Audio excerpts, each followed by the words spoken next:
శ్రీరామకోటి భక్త సమాజం పార్థివేశ్వర స్వామి దేవాలయంలో కోటి తలంబ్రాల దీక్ష నిర్వహించారు. భక్తులందరూ 3 గంటల పాటు రామనామ స్మరణ చేసి భక్తితో వడ్లను ఒలిచి తలంబ్రాలుగా మార్చి అక్కడే సంస్థ అధ్యక్షులు రామకోటి రామరాజు గారికి అందజేశారు. రామకోటి రామరాజు భగవంతుని సేవకు మించిన భాగ్యం మరొకటి లేదని అన్నారు. భక్తులు గోటి తలంబ్రాలు ఒలిచి భద్రాచల రామయ్య కళ్యాణానికి ఉపయోగించే తలంబ్రాలలో మాకు అవకాశం కల్పించినందుకు రామకోటి రామరాజుకు ప్రత్యేక ధన్యవాదాలు తెలిపారు.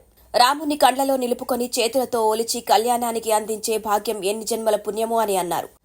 ఇలాంటి ధార్మిక కార్యక్రమాలు మరెన్నో మార్చి నిర్వహించాలని భక్తులు పదే పదే కోరారు.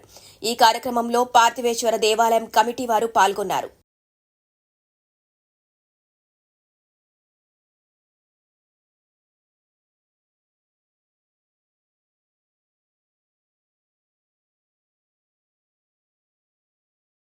కోటి తలంబ్రాలు కార్యక్రమంలో మేము పాల్గొన్నందుకు మాకు చాలా సంతోషంగా ఉంది.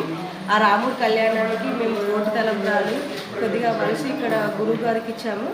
ఇవి తీసుకెళ్ళి అక్కడ కళ్యాణంలో జరిపిస్తారు కాబట్టి మాకు ఎంతో సంతోషంగా ఉంది. ఈ దాంట్లో పాల్గొనడం మాకు చాలా ఇష్టంగా ఉంది. ప్రతి సంవత్సరం ఈ దీంట్లో పాల్గొనడానికి మాకు ఆ రాముడు సహకారం చేయాలని ప్రార్థిస్తున్నాం. హరి ఓం శ్రీమాత్రే నమః.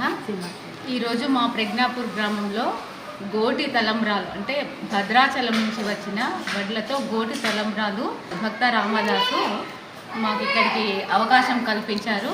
కావున మేమందరం వచ్చి ఇందులో పాల్గొని చాలా ధన్యులమైనాము.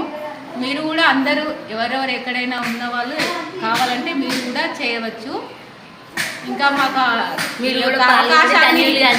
అవకాశం ఇచ్చినందుకు రామకోటి రామరాజుకు అన్నకు చాలా చాలా ధన్యవాదాలు తెలుపుతున్నాము.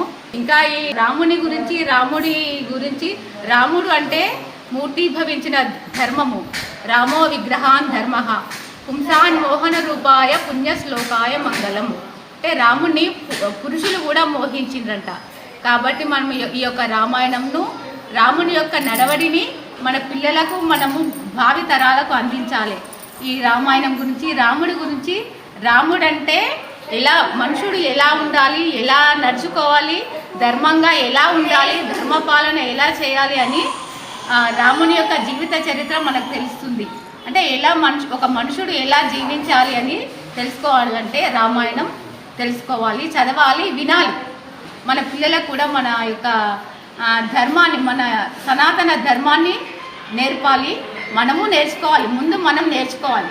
కళ్యాణానికి కోటి తలంబ్రాలు ఒలిచే అవకాశాన్ని కల్పించిన రాముడికి మా ధన్యవాదాలు. మాకు ఈ కోటి తలంబ్రాలో పాల్గొనడం ఎంతో పుణ్యం చేసుకున్నాం కాబట్టి ఈ కోటి తలంబ్రాలో పాల్గొనడం జరిగింది. Hi everybody, this is Kiriti Damaraju. Like, share and subscribe to Saira TV.